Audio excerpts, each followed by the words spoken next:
Alright, what's good, y'all? Welcome to today's trade recap. Today is August 6th. I took one trade, it was a dub. I made around $13,000. However, I didn't live trade today because I'm severely hungover. I don't know if you guys can see it on my face or hear it in my voice, but yeah, my head is pounding right now. Anyways, let's get right into it. So yeah, about $13,000 on a day, roughly $1,000 per account. So, without further ado, let me show you guys what I was looking for.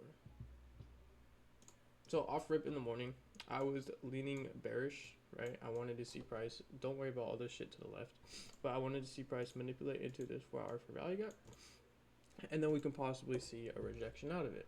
Okay, so what do we end up getting? Okay, this line right here is going to be the entry point to the 4-hour.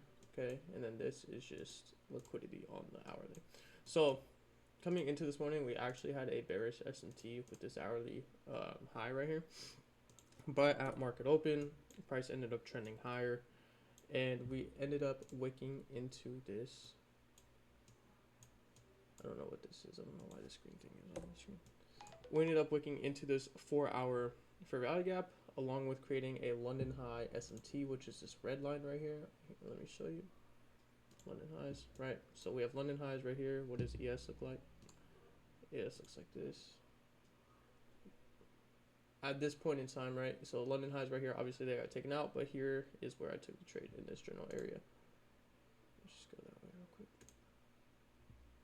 So boom, this is what the S&T looked like. Valid S&T.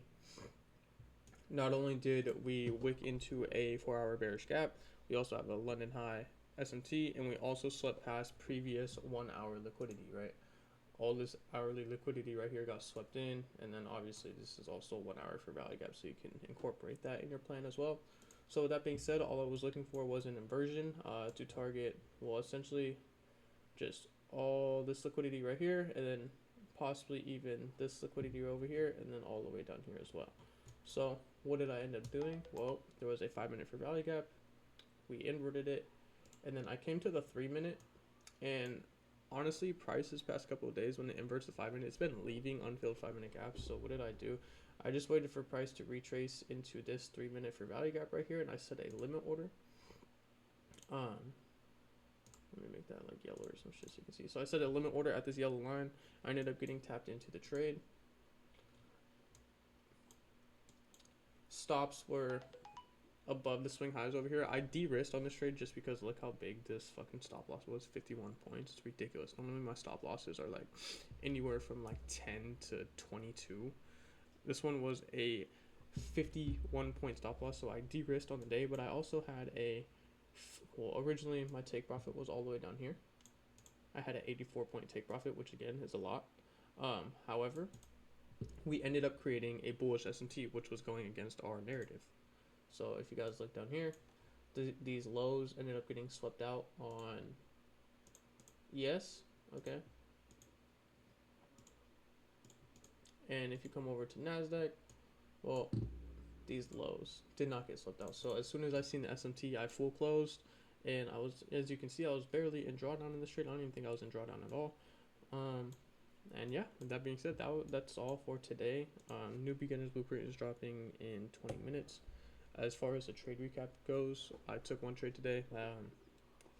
It was in my bias, right? 4-hour for value gap, 1-hour sweep of highs, London SMT. We are also in a 1-hour for value gap as well, and then a 5-minute inversion. Set a limit order at the 3-minute for value gap due to I know how price works, right? Candles open, they manipulate higher, go lower, or if they open, they manipulate lower and go higher, right? So we ended up getting the manipulation higher on this 1-minute candle, threw me right into this trade right at the 3-minute for value gap, and then price ended up ripping towards my take profit. So that was the trade for today. With that being said, I'm out of here. I'm probably gonna go take a nap because my head is pounding.